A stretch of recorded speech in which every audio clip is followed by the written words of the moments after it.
All right, so it's 10:04 and we're going to go again and get started. I'm Georgia Miarton and I'm the State Director for South Carolina First Steps. And in that capacity, I also serve as the Director of the South Carolina Early Childhood Advisory Council. I wanted to first give credit and thanks to the members of the South Carolina Early Childhood Advisory Council, many of whom are joining us here today. The members of this collaborative body span across the early childhood education, early childhood health and wellness, and early childhood and family support system. And they include Head Start, the Head Start Office of Collaboration, South Carolina First Steps, the South Carolina Department of Education, the Department of Social Services, DHEC, Children's Trust of South Carolina, and many others who are active in this space, both as public agencies, as legislators and elected officials, and as child care community members and business owners. We really appreciate many of you joining us today as well from the media. You're here because you know that the concerns of families with children in South Carolina is more pressing now than ever, as we are all experiencing dramatic changes because of COVID-19. For the past 4 weeks, and you're going to hear about this in just a moment, we conducted the Early Childhood Advisory Council, supported by the South Carolina United Way Association, conducted an extensive survey of families with young children. And the person who developed this survey, leaning on many individuals and organizations nationally, including the Alliance for Early Success, that individual was Chelsea Richard, who is the Strategic Impact Manager and is finishing up a doctoral degree in epidemiology. We're very lucky to have her with us today. She brings a great deal of experience and expertise, and she's going to be sharing the findings of this important report, Build It Back Better, Understanding the Impact of COVID-19 on Young Children, Their Families, and Childcare Needs in South Carolina. This report is now live as of today. This is the launch. It's up on our site. Here it is. So please go to our site. You can see it down in your chat box, the link to where you can download this report, as well as a summary. And so with that, I want to just briefly say, please feel free to put questions in the chat box. We will not have time to take questions during this live. Instead, we'll get back with you. If you're a member of the media, we ask that you reach out by email or phone to Laura Baker, who is happy to set you up with interviews with families, parents, caregivers of young children in your local community. And if you'd like to talk with Chelsea Richard, her email is available in the chat box as well. So with that, I'm going to hand it off to you, Chelsea, to present the meat of this very, very deep and extensive survey. We're so proud and so grateful to the many families who took this survey and are going to be sharing their experience with you here today. Thank you. And I think we may need to unmute Chelsea so she can pick up. Yeah, I'm good. Hi. Thank you, Georgia. This is the first time we've ever done anything like this across the state, casting such a wide net. So we are really excited that y'all are here with us today. And like Georgia said, the full report is on our website, which we'll share the link in the chat. And all of the things that you'll see today are available in the report. And so we can go ahead on to the next slide. So like Georgia mentioned, our online survey was open for 4 weeks. So it was open from July 9th through August 10th. And it was available in English and Spanish. We had less than 1% of our respondents respond in Spanish, but we did make that available to our community. And so we pushed it out through various channels, through social media, through targeted emails, as well as we did by a series of targeted Facebook ads to look at different areas of the state that were lacking, as well as particular age groups too. So the 2431 that you listed here, we are so excited about this. Our original goal was 300. So we just blew this out of the water, which is amazing. And what that really feels like to us is that parents just really want to be heard. And there is a lot going on right now where their voices are really important. And so that 2431 listed here includes those that reported in the survey as their response that they live in the state of South Carolina and that they have a young child under age 6 for whom they are the primary caregiver. And so there are more details about how the survey was administered and also who was not included in the analysis in the full report. And I know we have some partners from other states and national organizations on the call too. So the opening up of the report goes through sort of a background about South Carolina, just to familiarize yourself with our state, how many kids we have here, as well as what our childcare landscape looks like. So I think that will be helpful to really frame what we're talking about. But if you look at the slide here, you know, when we're talking about COVID-19, there is an special focus that's been placed on essential workers. And here we defined essential workers through how Governor McMaster did it in his executive order. So 2/3 of our respondents worked part-time or full-time over the past month. And of those, 72% of them were identified as an essential worker. And another interesting point here is all people responding were not just parents. We also had grandparents, other siblings and relatives that are the primary caregivers for their children. If you look at the map on the right, we had great distribution statewide. The darker colors, those are really our hubs, right? So in the upstate, that's where the majority of the respondents came from. Also, the majority of our respondents were white and were 25 to 34 years old. In the report, there is explains how that the survey respondents compare to the population, so you can get a sense of how representative the survey is.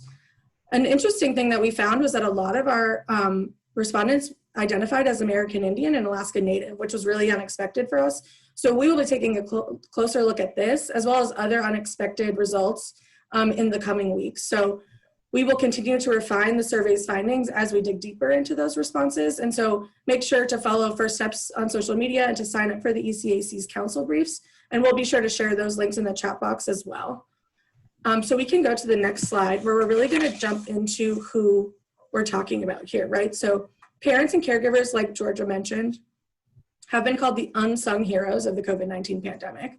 So as their resiliency and ability to quickly adapt to changing circumstances has been tested during these times, these qualities are echoed through our results. And I do want to pause here and mention that when we talk about childcare, we are talking about the array of childcare options that families have. So from Head Start to home-based care, which could be paid or unpaid, to small childcare group or family homes, to private childcare centers, to public schools, and sort of everything in between. You know, the patchwork of funding and care that families use to put together things as they have non-traditional work hours or the like.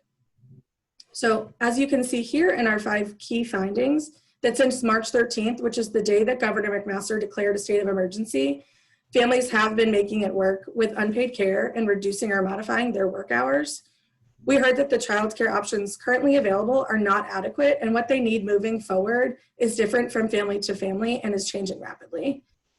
So there is no one-size-fits-all solution, and so we'll hear from parents directly today about their lived experiences of the pandemic's impact on their families through a series of videos. And so the first parent we will hear from is Megan Weiss, a parent of 2. Hello, my name is Megan Weiss. I have 2 children, 2 sons. They are 7 and 3 years old. Prior to the pandemic starting, the 7-year-old attended elementary school and the school's after-school program, and the 3-year-old attended a private child development center in downtown Columbia.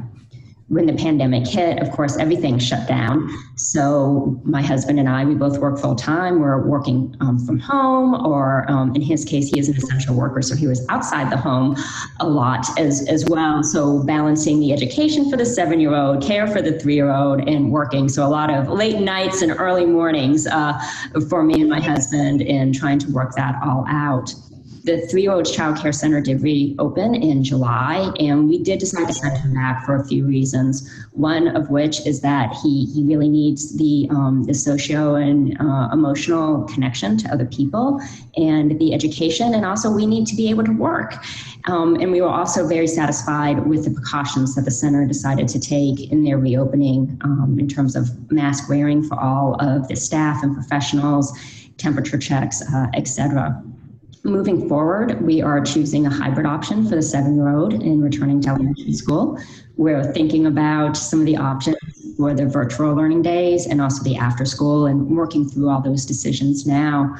The 3-year-old hopefully will be able to stay at his center, though of course we know it's all incredibly uncertain, because if there's an exposure or someone in the center gets sick, or in his class, at any point in time he could be home for up to 2 weeks or longer. So even though we have plans, we know the plans could change at any time, any day, to be able to try to figure it out.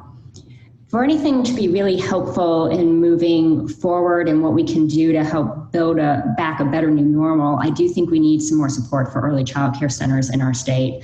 So many working parents are like me, and we want what's best for our children, for their social, emotional, and educational growth. And also, frankly, we need to be able to work, and that combination means that early child care centers are critical. I know there are federal funds that potentially could be available, and it would be really great and strong for kids and for working adults and for the economy if funds could be directed to help support those centers that haven't been able to reopen or are trying to figure out how to reopen and reopen safely, and to provide those supports for those centers. So thank you for allowing me to share my story and share my thoughts on this issue. Thank you.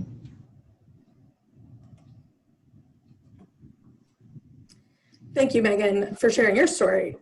She mentioned that she and her husband are working outside of normal business hours to care for their 2 children. And so as you can see on the slide here, we heard that from the survey respondents as well, where about 20% of them said that they are working outside of normal business hours, and 47% of them said that they're alternating work hours with another parent or caregiver. She also mentioned that her youngest son returned to a childcare center recently to provide him an opportunity to socialize with his peers. And our next parent, Saltisha Rickenbacker, shares a similar story in this next clip. Hello, my name is Saltisha Rickenbacker, and I live in Orangeburg, South Carolina. I have one daughter, and she's 3 years old. Today we're going to talk about my child care situation before the pandemic. And before the pandemic, my daughter was going to my grandmother's house along with one of her little friends, which was her best friend. Now, since we're in the pandemic, she still goes to my grandmother's house, but it's just her and my grandmother, because we're trying to keep her safe and my grandmother safe. She is now enrolled in school, so she will be taking part into a Head Start program this year, and I'm excited about that. I'm not as excited as I was when I was enrolling her, because now it's a lot different. Because of, COVID-19 pandemic, it's a lot different. I won't be able to walk her into school the first day of school. I won't be able to, put her on the bus and tell her, tell me about, see you later, tell me about your day when you get back home. I won't be able to take pictures of her. So now it's like we'll be here at home, virtual platform, on the laptop, the computer, iPad. She'll be with, I guess, her friends. If it was anything that I would like to see different that would help out parents a little more, it will be a little more training on the virtual classroom platform. And I say that because it's a little easier for us to pick up our phone or our tablet to tap an app such as Facebook or YouTube versus being in front of the laptop or the computer trying to do the virtual classroom platform. That's a little harder for parents. So I think if we have a little more training on that, that can give them a little ease, ease their mind a little bit. Also, in some areas, they don't have Wi-Fi, they don't have the internet. So if we could help them with that, that would also help. Unfortunately, I'm not affected by that right now, but I do know some people that are affected, and I think that would be a big help. That's about all I have to say about, childcare, the pandemic.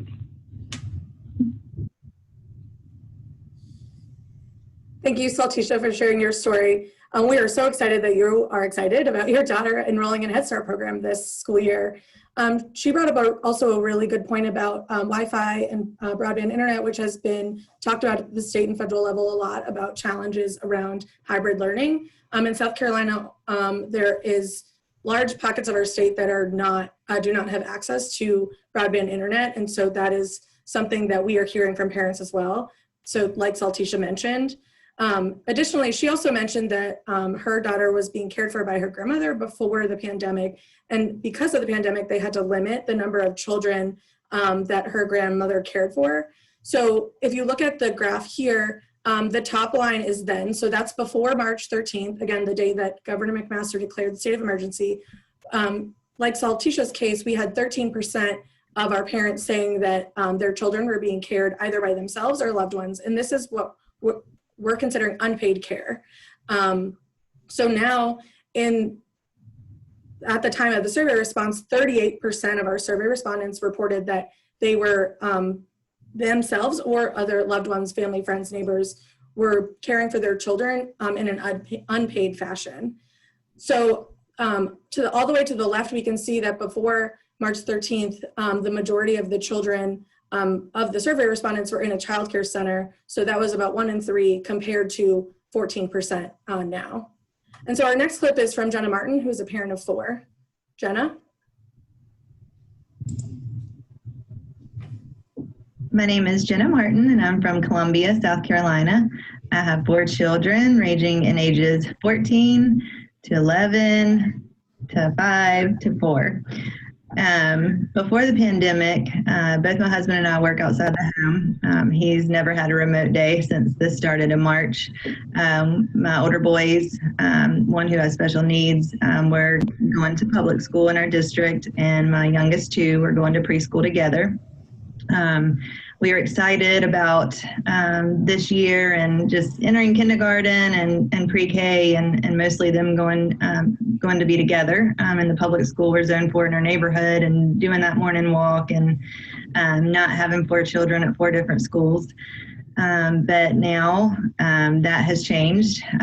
We've had to make some really big decisions. I think every parent has gone through that, and that's weighed heavily on their mind, and especially with my very youngest, who has low immune system and chronic healthcare conditions, balancing the safety and the needs for all of our family, as the older boys will be doing virtual school, and my husband and I still work. So I think one of the biggest challenges has been, even before the pandemic, is finding services and childcare for families who have children with disabilities like mine.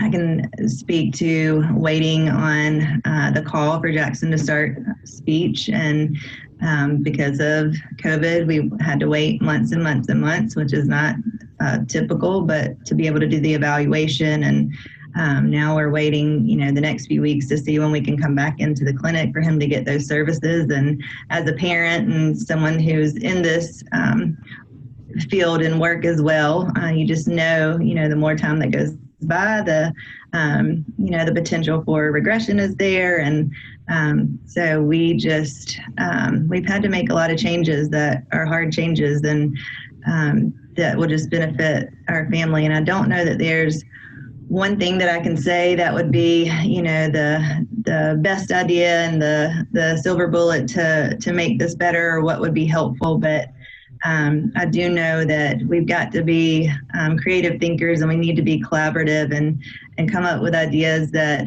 help families sustain through this. I know sustainability has been a huge thing. I think, we all have to make those decisions that are the best for each individual. In my house, 4 individual children and 2 parents. But what does that look like on top of having health concerns and disabilities and special health care needs when services can already be scarce? So I think coming together and really as a community saying, how can we help children who need services and education and socialization and all of those things that promote healthy growth and development? How can we do that together and also allow parents to work and feel not stretched on every end of the spectrum?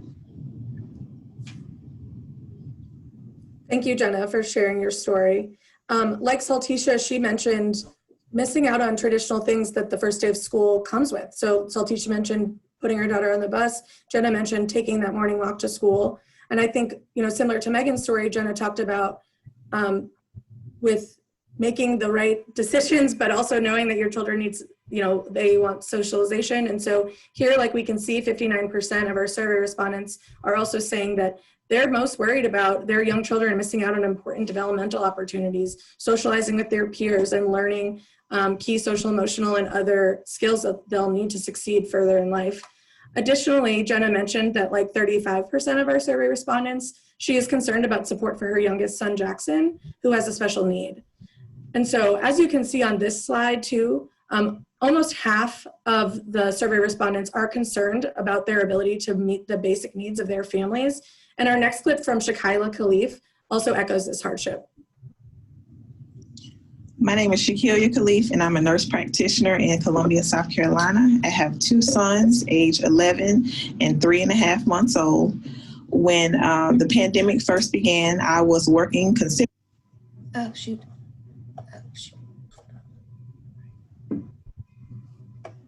an essential worker in the hospital system. And unfortunately, due to patient numbers going down, I was furloughed the middle of April.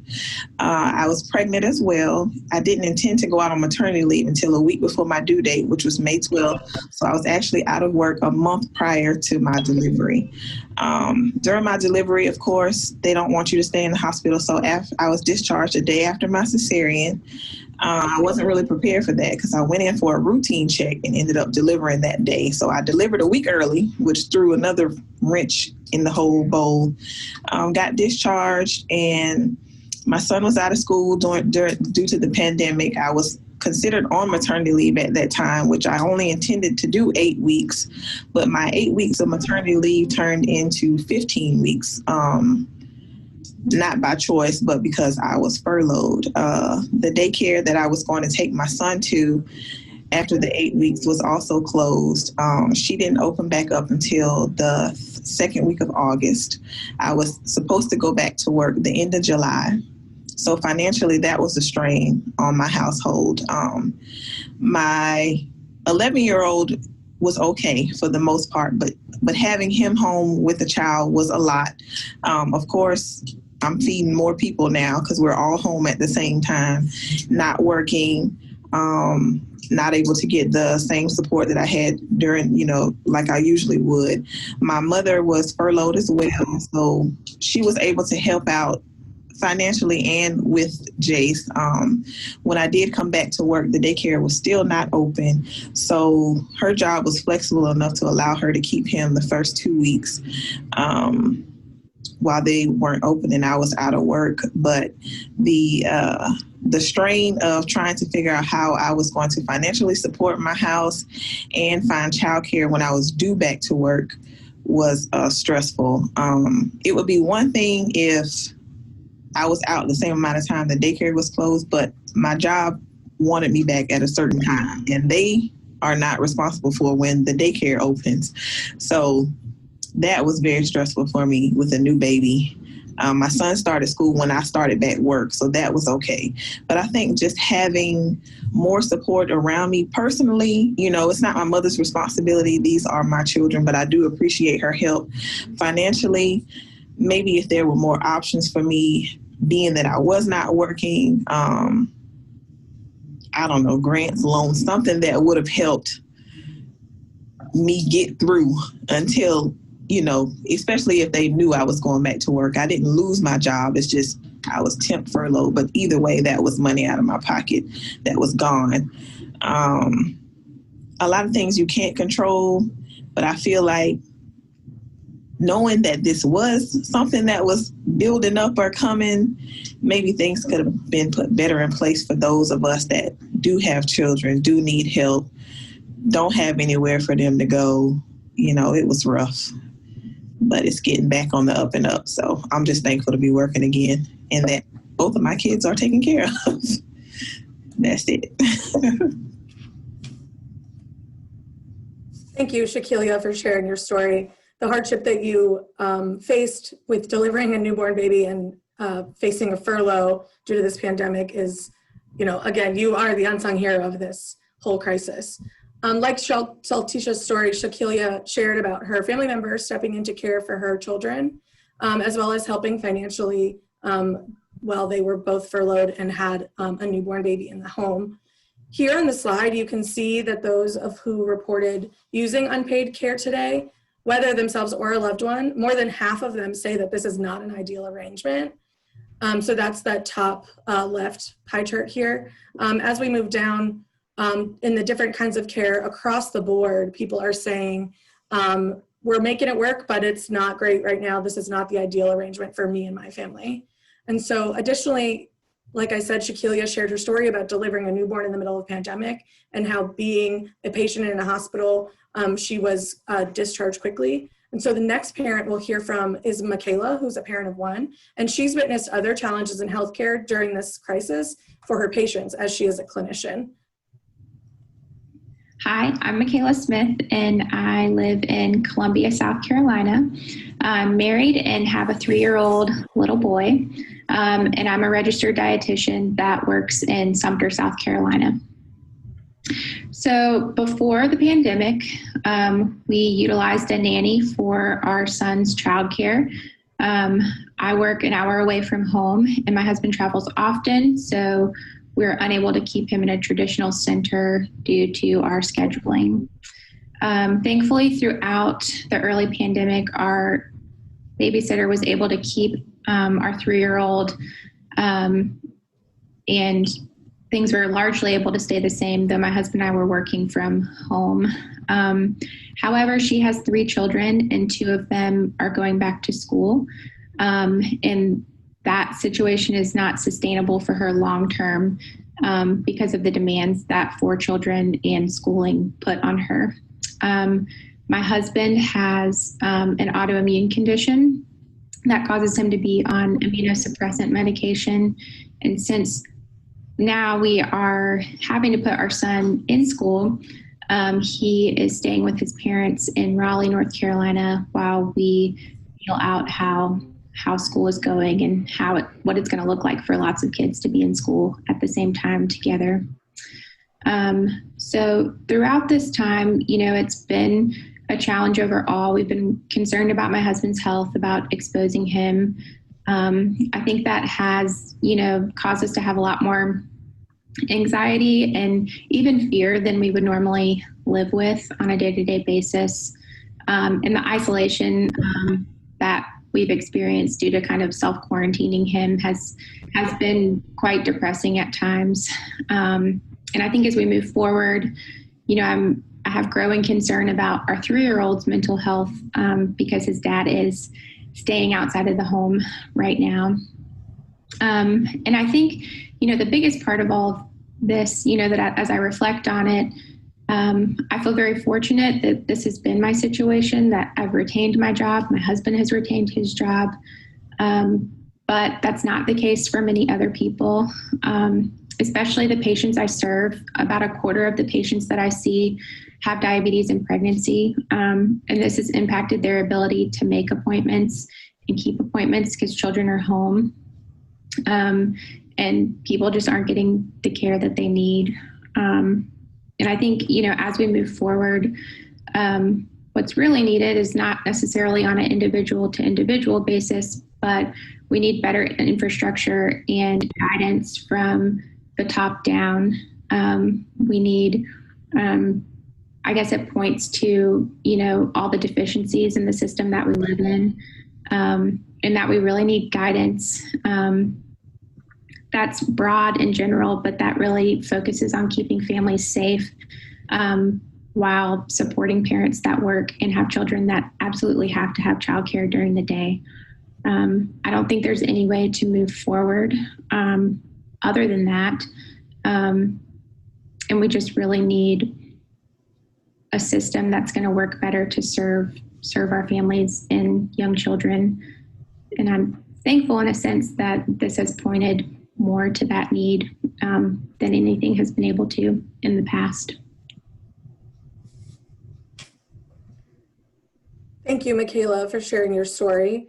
As we can see on the slide here, like Michaela, 46% of our survey respondents are very concerned about the risk of exposure to COVID-19. Like Michaela was speaking about her husband who is immunocompromised. Also, she mentioned that the system makes it hard for her family and her patients to access childcare and healthcare at this time.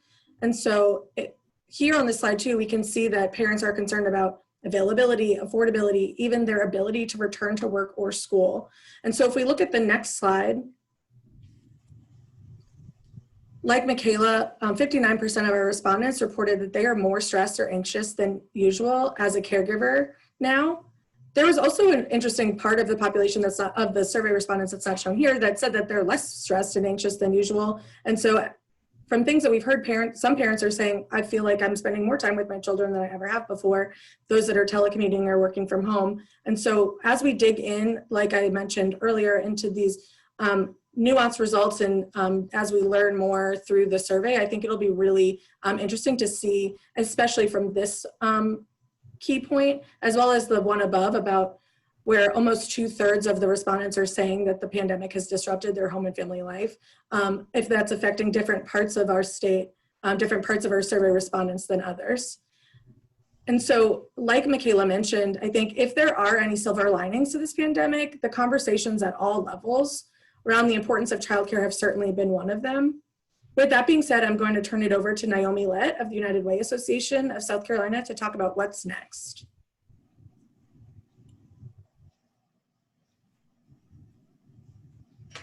Okay, thank you so much. Obviously, I took that picture a while ago because my hair is a bit longer today. Thank you all. Gosh, those stories were so powerful and such an important part of the work that we've been doing and that we need to continue to do, because we understand that parents are the important components of our state's economy, and that childcare is the invisible engine that helps it run.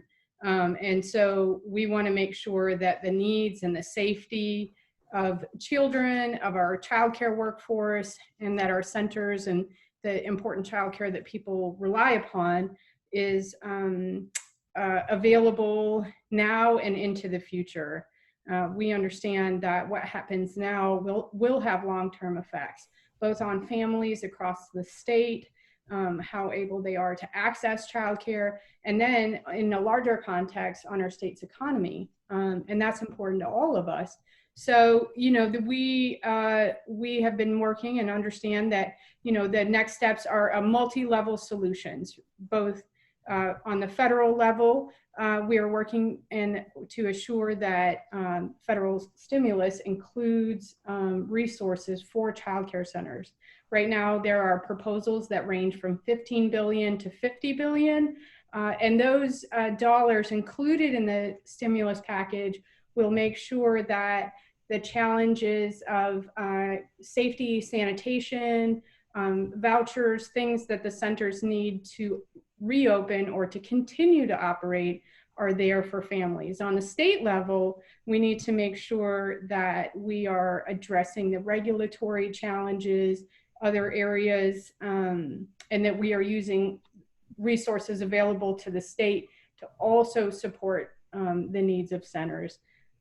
On a local level, we're asking communities, local economic development, to connect with their local child care centers to help them access the payroll protection programs, assure sanitation, and support their centers. And so those are key things that will help our centers who, you know, provide incredible supports for parents and for children and their development every single day. And our state cannot run without them. Our economy is made up primarily of healthcare, manufacturing, government, and hospitality. And those industries rely upon childcare to continue to operate. And we want to make sure that every parent feels like it is a safe place that they can trust that their children can go. So we hope that you all join us in these efforts to make sure that our centers and the incredible workers there and the parents that we love have what they need. Thank you. Naomi, thank you so much to the United Way Association of South Carolina and your network of local United Ways who are also together on the front line serving their communities. You made such an important point that these are conversations that are happening nationally at the state legislature and also in local communities. That's why we felt that it was so important to reach out to families and young children. In fact, I want to share that I had a conversation about a month and a half ago with the governor's office here in South Carolina. And his senior policy advisor said to me, the governor wants to know, what do families need so that they can return to work? What do families with young children need? Tell us about how we can shape childcare. And the answer to that was, rather than any of us who are state directors stepping up and saying that we're the experts, we need to turn to families with young children and ask them. And so the governor's office, the state legislature, and I know many members of the US Congress have already expressed their interest in hearing these findings. To each of the parents who shared your stories, I just want to speak to you today. I'm right there with you. I'm a mom with 2 kindergarten, 5-year-olds and a 6-year-old daughter, and I wouldn't be able to be here in my office right now if it weren't for their grandparents who are caring for them, helping them log on to 3 different computers so that they can do public school e-learning. We're here in Richland 1, a district that has only opened in e-learning. What you are experiencing is real, and it's the experience of tens of thousands, if not hundreds of thousands of moms and dads and grandparents, just like you, all across the state. We've heard the mantra throughout this pandemic that we're all in this together. And I can speak from my own experience to say that as we return to work or need to take time off or experience furloughs, this feels very different if you're a parent of a young child. It doesn't feel like we're all in the same situation. It feels like we are in a unique situation. And it's our job as state leaders to listen to you, to hear your stories, and to take action. So thank you. There are many next steps you see in front of you, the virtual town hall. We hope that you'll register so that you can be a part of that, or rather email info@earlychildhoodsc.org so that you can get the link to register as that comes on board in the next few weeks. To our media who's joined us today, again, we have many individuals that we're happy to set you up with for interviews who are willing to be on a Zoom interview, or where you can go out and visit them in their homes or even in some of the child care centers. We're happy to set that up in your community. We really appreciate everyone's time and interest today. And with that, I'm going to close us out. Thank you all.